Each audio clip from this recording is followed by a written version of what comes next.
આગળના વિડીયોમાં આપણે ધાતુ, ઉપધાતુ અને અધાતુ વિશે જાણકારી મેળવી. હવે જોઈશું કે આવર્ત કોષ્ટકમાં જે આવર્તી વલણ છે એમાં. હવે આવર્તી વલણમાં એક પ્રસ્તાવનામાં કહે છે કે તમે આવર્ત કોષ્ટકમાં ડાબીથી જમણી તરફ જાઓ તેમ દરેક આવર્તમાં ભૌતિક અને રાસાયણિક ગુણધર્મોમાં જુદી જુદી વાત જોવા મળે છે.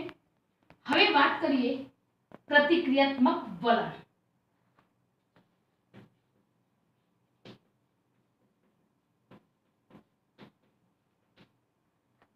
પ્રતિક્રિયાત્મક વલણમાં આવર્તમાં આપણે ડાબીથી જમણી તરફ જઈએ તેમ સમૂહ 1 ની વાત કરીએ એટલે કે S વિભાગની વાત કરીએ તો પ્રતિક્રિયાત્મક વલણ ત્યાં વધુ, મધ્યમાં એટલે કે આવર્ત કોષ્ટકમાં D વિભાગમાં ઓછું અને P વિભાગ જેમાં આગળ સમૂહ 17 આવે છે એમાં મહત્તમ જોવા મળે છે. કયું વલણ? પ્રતિક્રિયાત્મક વલણ. હવે આગળ વાત કરીએ તો પ્રતિક્રિયાત્મક વલણ S વિભાગના તત્વોમાં વાત કરીએ તો S વિભાગમાં આવર્ત કોષ્ટકમાં ઉપરથી નીચે તરફ જતા પ્રતિક્રિયાત્મક વલણ વધુ જોવા મળે છે. જ્યારે સમૂહ 17 એટલે કે આપણે કયા તત્વો કહેતા હતા એને? હેલોજન તત્વો. તો આ હેલોજન તત્વોમાં સમૂહમાં ઉપરથી નીચે તરફ જતા પ્રતિક્રિયાત્મક વલણ એમાં ઘટે છે. હવે ભૌતિક અને રાસાયણિક ગુણધર્મો આધારિત. હવે એમાં પહેલો ભાગ છે પરમાણુય ત્રિજ્યા. પરમાણુની ત્રિજ્યા આમ તો પરમાણુને માપવી અશક્ય છે, પરંતુ જ્યારે પરમાણુ ત્રિજ્યા માપવામાં આવે છે તો એ વખતે પરમાણુની ન માપતા અણુઓની માપવામાં આવે છે. તો કેવી રીતે માપી શકાય? તો સહસંયોજક અણુઓમાં એકલ બંધથી જોડાયેલા કેવા બે અધાત્વીય, હાલ કોની વાત છે? અધાત્વીયની. તો બે અધાત્વીય પરમાણુઓના કેન્દ્રો વચ્ચેના અંતરની જાણકારીના આધારે સહસંયોજક ત્રિજ્યા નક્કી કરી શકાય છે. હવે આપણે જોઈએ તો પહેલું આપ્યું છે, મેં કઈ વાત કીધી? પરમાણુને આપણે ડાયરેક્ટ માપી શકતા નથી, તો કોની માપીશું? અણુની. તો હવે જસ્ટ એક્ઝામ્પલ અધાત્વીયનું આપ્યું છે Cl2. Cl2 નું અણુનું સહસંયોજક ત્રિજ્યા છે 198 પિકોમીટર, પરંતુ એકલા Cl ને લઈએ એકલ બંધ સાથે તો એ વખતે એની બને છે 99 પિકોમીટર. કેવી રીતે? તો જસ્ટ એક્ઝામ્પલ બે Cl અણુ છે તો આ બંનેનું કેટલું કીધું છે આપણે? 198 પિકોમીટર. તો એકની માપીશું તો શું કરીશું આપણે? એનું અડધું મૂલ્ય એટલે કે 198 નું અડધું મૂલ્ય કેટલું થશે? 99. તો એક Cl ની કેટલી થઈ? 99 પિકોમીટર. શું થઈ? એની પરમાણુ ત્રિજ્યા. બીજું એક્ઝામ્પલમાં લઈએ એ રીતે ધાત્વિય. ધાત્વિયમાં પણ એ જ રીતે લેવાનું છે કે અણુમાં એનું શું કરી દેવાનું છે? ત્રિજ્યાનું અડધું મૂલ્ય લઈ લેવાનું છે. એમાં એક્ઝામ્પલ કોનું આપ્યું છે? ઘન કોપરનું. તો ઘન કોપરમાં કેટલું આપ્યું છે? તો એ રીતે એમાં પણ આવી લઈએ તો Cu કેટલી આપી છે? 256 પિકોમીટર. એનું અડધું એટલે કે એક Cu ની કેટલી બનશે? 128 પિકોમીટર. હવે વાત કરીએ એમાં એ મુદ્દો છે પરમાણુય કદ. પરમાણુ કદમાં કીધું છે કે ડાબીથી જમણી તરફ જતા પરમાણુ કદ ઘટે છે. કેવી રીતે? તો હું તમને સમજાવું.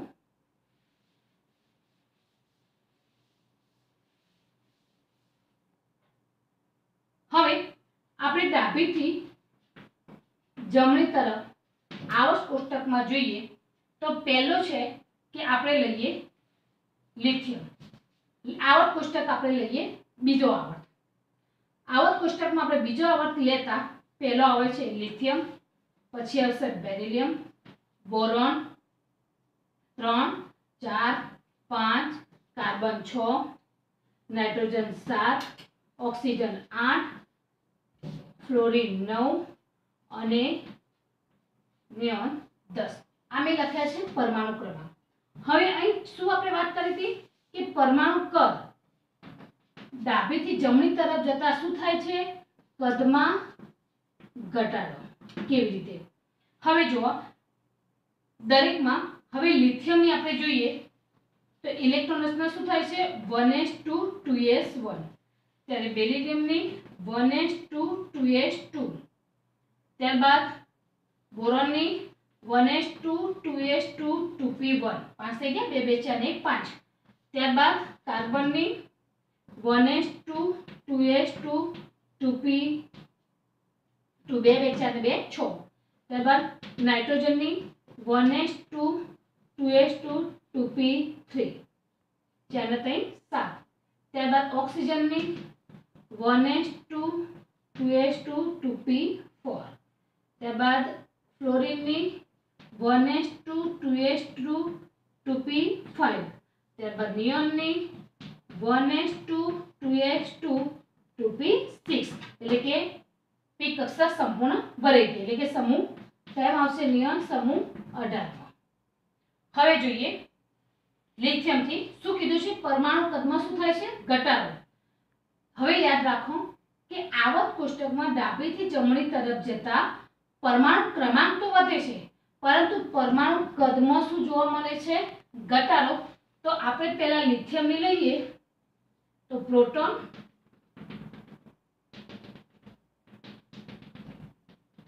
હવે જો આ n બરાબર 1 થશે આવર્ત ક્રમ તમારે n બરાબર 2 હવે પહેલા કેટલી છે 1s માં કેટલા છે તો આ n બરાબર 1 એટલે આપણી થઈ 1s આ કઈ થઈ 2s તો 1s માં કેટલા છે તો 2 ઇલેક્ટ્રોન ફરશે 2 ઇલેક્ટ્રોન તમે આ કક્ષકમાં ગમે તે દિશામાં દર્શાવી શકે કેમ કે ઇલેક્ટ્રોન પ્રોટોનની આસપાસ ફરતા રહે છે હવે 2s માં કેટલા છે 1 હવે આગળ બેરિલિયમ ને જોઈએ તો 1s માં 2 તો 1s માં 2 થઈ ગયા હવે 2s માં શું હશે અહીં 1s 2s માં 1 હતો હવે બેરિલિયમ ને લઈશું તો 2s માં 2 તો 2s નવી નથી બનાવવાની એમાં જ ઇલેક્ટ્રોન નાખવાના છે તો અહીં તમે શું કરો છો ઇલેક્ટ્રોનમાં વધારો કરો છો પરંતુ કક્ષકમાં વધારો કરતા નથી તો આગળ જઈશું તેમ તેમ શું થશે તો 2s શું થશે સંપૂર્ણ ભરાયેલી તો લાસ્ટમાં પછી આગળ 2s માં હવે સોરી 2s માં કેટલા આવશે ઓન્લી ફોર 2 જ તો આપણે 2 ઇલેક્ટ્રોન દર્શાવીશું કેમ કે s કક્ષકમાં વધુમાં વધુ 2 ઇલેક્ટ્રોનનો સમાવેશ થાય છે હવે કઈ આવશે આટલે બેરિલિયમ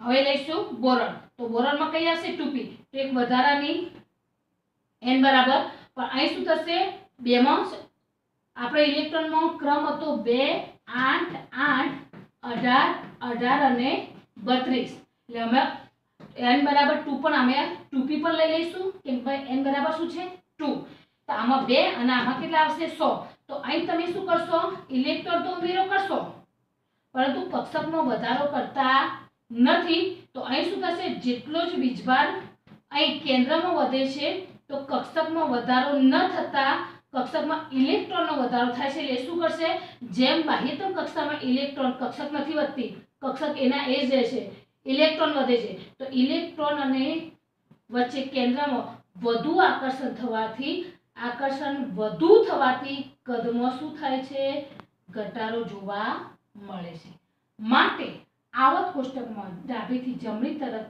જતા કદમાં ઘટાડો જોવા મળે છે પરમાણુ ક્રમાંક વધે છે છતાં પણ આલેખમાં આપણે જોઈએ આલેખ આપેલો છે પુસ્તકમાં તો કોના વિરુદ્ધ પરમાણુ ત્રિજ્યાથી પરમાણુ ક્રમાંક વિરુદ્ધ આપેલો છે જે એક્ઝામ્પલ આલેખમાં આપે છે એ મેં તમને ડિટેલમાં સમજાવી દીધા છે કે જેમ પરમાણુ શું થાય છે પરમાણુ ક્રમાંક તો શું થાય છે એમાં વધે છે પરંતુ પરમાણુ ત્રિજ્યામાં શું જોવા મળે છે ઘટાડો જોવા મળે છે બીજો ટોપિક આવ્યો આયનીય ત્રિજ્યા જેવું પરમાણુ ત્રિજ્યામાં જોવા મળે છે એ જ વલણ આયનીય ત્રિજ્યામાં પણ જોવા મળે છે પરંતુ આયનીય ત્રિજ્યામાં પોઈન્ટ છે કે ઇલેક્ટ્રોન ગુમાવીને આયન કેવો બનશે ધન જ્યારે ઇલેક્ટ્રોન મેળવીને એ શું બનશે ઋણાયન હવે પહેલી વાત કરીએ તો ધન આયન તેના જનક પરમાણુ કરતા કેવો હશે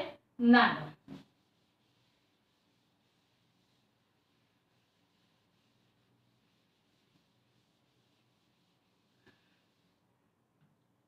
ત્યારબાદ ધન આયન તેના જનક પરમાણુ કરતા કેવો છે નાનો જ્યારે ઋણ આયન તેના જનક પરમાણુ કરતાં કેવો છે મોટો એક્ઝામ્પલ જોઈએ તમને એક્ઝામ્પલ આપણા અહીં ફ્લોરિન અને કોનું આપ્યું છે સોડિયમ તો પહેલા ધન આયન માટેનું લઈ લઈએ તો છે સોડિયમ હવે સોડિયમ નો પરમાણુ ક્રમાંક થાય છે 11 તો એની ઇલેક્ટ્રોન રચના કઈ થશે 1s2 2s2 2p6 3s1 હવે જુઓ એ વખતે સોડિયમને કેટલી આપી છે 186 પિકોમીટર હવે જ્યારે સોડિયમ એક ઇલેક્ટ્રોન રિમૂવ કરે છે ગુમાવે છે તો એ વખતે કઈ રહેશે 1s2 2s2 2p6 કેમ કે s માંથી શું થશે 3s માંથી એક ઇલેક્ટ્રોન રિમૂવ થશે તો એ વખતે એની ત્રિજ્યા અહીંની ત્રિજ્યા કેટલી છે 95 પિકોમીટર થોડું જોઈએ કેવી રીતે તો ટૂંકમાં કેવા શું માંગે છે કે સોડિયમ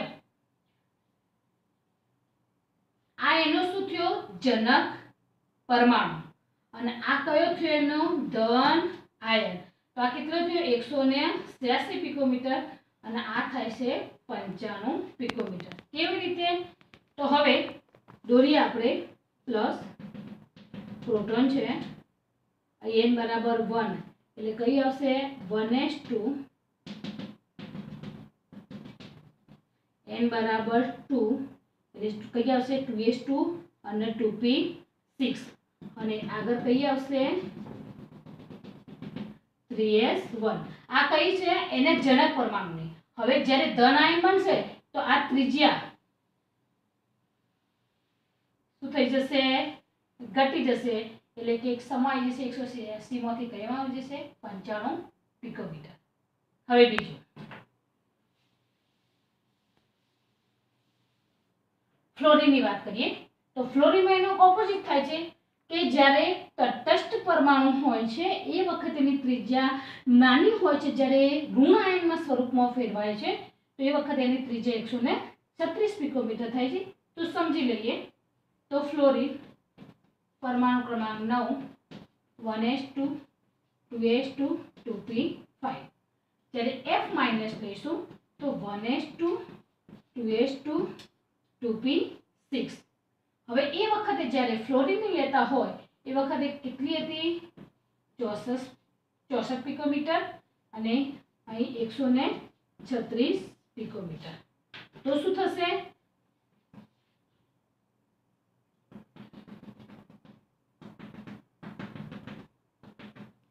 n બરાબર 1 માં શું આવશે 1s2 n બરાબર 2 માં 2s2 2p5 છે પછી જ્યારે એમાં વધારો થશે તો કયો થશે એક ઇલેક્ટ્રોન અંદર એડ થાય છે એટલે ત્રિજ્યામાં શું થાય છે એમાં વધારો જોવા મળે છે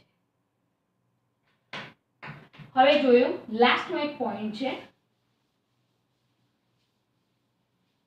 સમ ઇલેક્ટ્રોન સ્પીસીસ હવે ધ્યાનમાં રાખો સમ ઇલેક્ટ્રોન એટલે અહીં શું કહેશે ઇલેક્ટ્રોનની સંખ્યા દરેક તત્વમાં કેવી હશે સમાન પરંતુ અહીં તત્વ શબ્દ ના વાપરતા જ્યારે તમે કોઈ પણ તત્વ કયા સ્વરૂપમાં હોય એ ચાહે ધન સ્વરૂપમાં પણ હોય ઋણ સ્વરૂપમાં પણ હોય અને તટસ્થ સ્વરૂપમાં હોય ત્યારે એ વખતે ઇલેક્ટ્રોનની સંખ્યા ગણવામાં આવે છે મેં ફરીથી રિપીટ કરું છું હું કયામાં એ ચાહે તટસ્થ સ્વરૂપમાં હોય ઇલેક્ટ્રોન ગુમાવ્યો હોય અથવા તો ઇલેક્ટ્રોન મેળવ્યો એ દરેક અવસ્થામાં કની સંખ્યા ગણવાની છે ઓન્લી ફોર ઇલેક્ટ્રોનની એ વખતે ઇલેક્ટ્રોનની દરેકમાં સંખ્યા સમાન આવે તો એને શું કહેવાય છે સમ ઇલેક્ટ્રોનીય સ્પીસીસ જસ્ટ એક્ઝામ્પલ જોઈ લઈએ તો O-2 આપ્યું છે F- આપેલો છે Ne આપેલો છે Na+ આપેલો છે અને Mg+2 આપણે આટલા એક્ઝામ્પલ આપેલા છે એમાં જોઈએ તો સૌપ્રથમ ઓક્સિજનનો પરમાણુ ક્રમાંક કેટલો થશે 8 પરંતુ એને બે ઇલેક્ટ્રોન શું કર્યા છે એડ એટલે કે મેળવ્યા છે તો 8 + 2 એટલે બરાબર ઇલેક્ટ્રોનની સંખ્યા કેટલી થશે 10 કેન્દ્રના વીજભારમાં કોઈ જ ફેરફાર થતો નથી એમાં ના ઇલેક્ટ્રોન એડ પણ નથી થતો કે ઇલેક્ટ્રોન ગુમાવતો પણ નથી સંખ્યા ક્યાં ફરક પડે છે ઇલેક્ટ્રોનમાં ફરક પડે છે હવે બીજો જો એક્ઝામ્પલ ફ્લોરિન તો F- છે તો ફ્લોરિનનો પરમાણુ ક્રમાંક કેટલો થયો 9 એક ઇલેક્ટ્રોન શું કરે છે મેળવે છે તો 9 + 1 એટલે કેટલા થયા 10 ઇલેક્ટ્રોન હવે નિયોન નિયોનનો પરમાણુ ક્રમાંક કેટલો છે 10 તો સ્વાભાવિક છે કે ઇલેક્ટ્રોન પણ કેટલા છે એમાં 10 કેમ કે સમૂહ 18 નું છે તો ના ઇલેક્ટ્રોન ગુમાવશે કે ના ઇલેક્ટ્રોન મેળવશે હવે આવ્યો સોડિયમ તો સોડિયમમાં શું થશે પરમાણુ ક્રમાંક એનો કેટલો છે સોડિયમનો આપેલ છે આમ તો સોડિયમનો આપણે કેટલો લઈએ છીએ 11 તો યાદ રાખો પ્રોટોનની સંખ્યા 11 છે પરંતુ એક ઇલેક્ટ્રોન શું કરતો પ્રોટોનની જેટલી હોય એટલી ઇલેક્ટ્રોનની પરંતુ ઉપર ચાર્જ કોનો છે ધન આયનનો એટલે શું થશે 11 માંથી એક શું થશે 12 એટલે કેટલા આવશે 10 ઇલેક્ટ્રોનની સંખ્યાની વાત કરું છું હવે આવે Mg+2 પરમાણુ ક્રમાંક કેટલો થાય છે 12 એટલે ઇલેક્ટ્રોન બી 12 છે અને પ્રોટોન બી 12 છે પણ બે ઇલેક્ટ્રોન શું કરે છે ને રિમૂવ એટલે 12 - 2 એટલે બરાબર કેટલા આવે એમાં પણ 10 આમ દરેક સ્પીસીઝમાં ઇલેક્ટ્રોનની સંખ્યા કેટલી જોવા મળે છે 10 એ માટે આને શું કહીશું સમ ઇલેક્ટ્રોન સ્પીસીઝ હવે આપણે ત્રીજો આગળનો મુદ્દો જોઈશું આયનીકરણ એન્થાલ્પી આયોનાઇઝેશન જેને કહીએ છીએ હવે જોઈએ એની વ્યાખ્યા પ્રમાણે તો તત્વોની ઇલેક્ટ્રોન ગુમાવવાની વૃત્તિના જથ્થાત્મક માપનને આયનીકરણ એન્થાલ્પી કહે છે હવે શબ્દ આપ્યો છે ઇલેક્ટ્રોન ગુમાવવાની તો કોણ ગુમાવશે તો આ આયનીકરણ એન્થાલ્પી કોને લાગુ પડે છે તો ઓન્લી ફોર ધન આયન માટે હવે આગળ જોઈએ તો ઇલેક્ટ્રોન ગુમાવે છે સ્વાભાવિક છે કે ધન આયન તો બનવાનો છે હવે બીજો મુદ્દો વાત કરીએ તો એનો આયનીકરણ એન્થાલ્પીનો એકમ છે કિલો જૂલ મોલ ઇન્વર્સ આયનીકરણ એન્થાલ્પી હવે આગળ બીજી વ્યાખ્યા એક આપેલી છે આયનીકરણ એન્થાલ્પીની તો વાયુમય તટસ્થ પરમાણુમાં એક ઇલેક્ટ્રોન ગુમાવવા એટલે કે એક ઇલેક્ટ્રોન દૂર કરવા માટે આપવી પડતી એન્થાલ્પીને આયનીકરણ એન્થાલ્પી કહે છે મેં કયું કીધું શબ્દ મેં પહેલા આપ્યો વાયુરૂપ તટસ્થ પરમાણુમાં તો એ વખતે પરમાણુ કઈ અવસ્થામાં હોવો જોઈએ વાયુમય અવસ્થામાં અને શબ્દ શું આપ્યો છે એક ઇલેક્ટ્રોન ગુમાવવા એટલે કે એક ઇલેક્ટ્રોન દૂર કરવા હવે ઇલેક્ટ્રોન દૂર જ કરવાનો છે એક એક પ્રમાણે તો જો તમે આપણે એક ઇલેક્ટ્રોન દૂર કરીએ તો એ વખતે એ આયનીકરણ એન્થાલ્પીને કઈ કહીશું પ્રથમ જો તમે એમાં બીજો ઇલેક્ટ્રોન દૂર કરો તો એ વખતે કઈ કહીશું દ્વિતીય હવે આગળ જોઈએ તો એમાં આપણે ત્રીજો ઇલેક્ટ્રોન દૂર કરીશું તો આને કઈ કહીશું તૃતીય આયનીકરણ એન્થાલ્પી હવે દરેક અવસ્થા કઈ અવસ્થા લેવાની છે તત્વની ગેસીસ એટલે કે વાયુરૂપ અવસ્થા હવે પહેલા મેં કીધું કયા આયનને લાગુ પડે છે ધન આયનને તો એક નોંધ છે કે આયનીકરણ એન્થાલ્પીનું મૂલ્ય હંમેશા કેવું હોવું જોઈએ તે મૂલ્ય હંમેશા ધન મળવું જોઈએ કેમ કે ધન આયન માટે છે તે સ્વાભાવિક છે કે ઇલેક્ટ્રોન રિમૂવ કરવાનું છે તો એ વખતે હંમેશા એનું મૂલ્ય કેવું હોય છે ધન હવે વાત કરીએ તો મહત્તમ મૂલ્ય આયનીકરણ એન્થાલ્પીનું સમોહન એટલે કે કઈ આવર્તની કઈ સાઈડ જઈશું તો ધ્યાન રાખો તો આવર્તની આપણે ડાબીથી જમણી તરફ જઈશું એમ શું થાય છે તો પરમાણુ ત્રિજ્યામાં પણ શું થાય છે ઘટાડો થાય છે પરમાણુ કદમાં પણ ઘટાડો થાય છે તો સ્વાભાવિક છે કે પરમાણુ એટલે કે આયનીકરણ એન્થાલ્પીમાં વધારો જોવા મળે છે તો એક જ કારણ છે કે જેટલો વીજભાર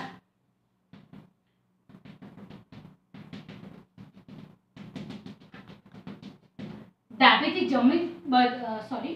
જમણી તરફ આવર્ત કોષ્ટકમાં જતા પરમાણુ ક્રમાંક વધે છે તો પરમાણુ ત્રિજ્યામાં શું થશે ઘટાડો કેમ કે જેટલો વીજભાર વધુ કેન્દ્રીય છે એટલે કે જેટલો વધુ હશે એમ ઇલેક્ટ્રોન પણ કક્ષક વધતી નથી પણ કક્ષકમાં રહેલા ઇલેક્ટ્રોનમાં વધારો થાય છે તો આ બંને વચ્ચે આકર્ષણ કેવું થાય છે વધુ થાય છે તો ત્રિજ્યામાં શું જોવા મળશે ઘટાડો અને પરમાણુ જો ત્રિજ્યા ઘટતી હોય તો કદ પણ શું થાય છે ઘટે છે તો કદ ઘટે છે તો એમાંથી જેટલું આકર્ષણ વધુ હોય કેન્દ્રથી બાહ્યતમ કક્ષામાં રહેલા ઇલેક્ટ્રોન વચ્ચે જેટલું આકર્ષણ વધુ હશે એમાંથી ઇલેક્ટ્રોન દૂર કરવો હશે તો ઉર્જા કેવી આપવી પડશે?